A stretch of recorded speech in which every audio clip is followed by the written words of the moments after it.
আমি কিছু ভাবলেও সেই মতো হচ্ছে না, কোনো কিছুই যেন আমার হাতে নেই।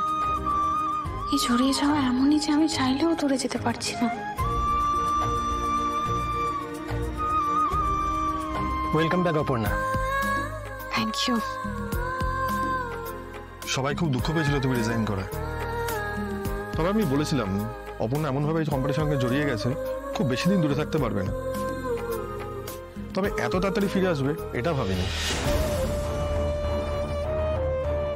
আমি ফিরে আসতে চাইনি, আমি তৈরি ছিলাম না এরকম কিছুর জন্য। সবটাই খুব প্ল্যান করে করা হয়েছে, যেখানে আমার কোনো ইচ্ছে খাটবে না। অপর্ণা, তুমি ফিরে আসাতে কতটা খুশি হয়েছে জানি না, কিন্তু আমরা সত্যিই খুব খুশি হয়েছি। তবে একটা কথা তোমাকে বলি অপর্ণা, তুমি যে কাজ করে দেখিয়েছো তারপরে কোম্পানি সবাই তোমাকে খুব মিস করেছে।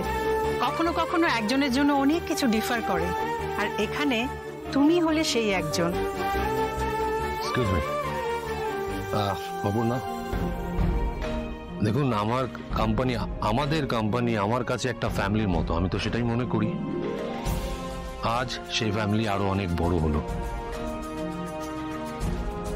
তুমি এভাবে দুটো কোম্পানি একসাথে মার্জ করলে কোঅর্ডিনেশনের প্রবলেম হবে না? Meera, B positive. সমস্যা হবে, শুরুতে হয়তো সমস্যা হবে, কিন্তু আমরা যদি কাঁধে কাঁধ মিলিয়ে কাজ করি তো আমরা সেটাকে ওভারকাম করে নিতে পারবো। Please welcome them.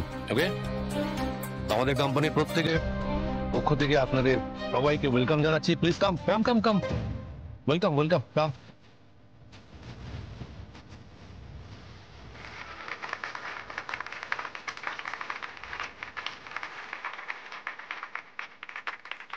আমরা সবাই একসঙ্গে লাঞ্চ করবো, যাতে একে অপরের সঙ্গে আলাপচারিতাটা করে নিতে পারি, এতে কাজের সুবিধা হবে। Is it okay? Okay, thank you very much. কিন্তু আমরা একটু অস্বস্তি বোধ করছিলাম স্যার, হঠাৎ করে পুরো অফিস বদলে যাওয়া।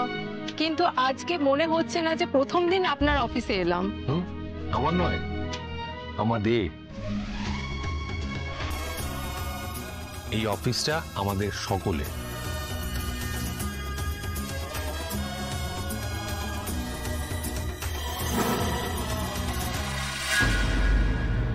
সেই তো আবার এখানেই এলে, তাহলে কায়দা করে রিজাইন দেওয়ার কি মানে ছিল? ম্যাম, আমি নিজে থেকে এখানে আসিনি, আমি এত সবকিছু জানতাম না।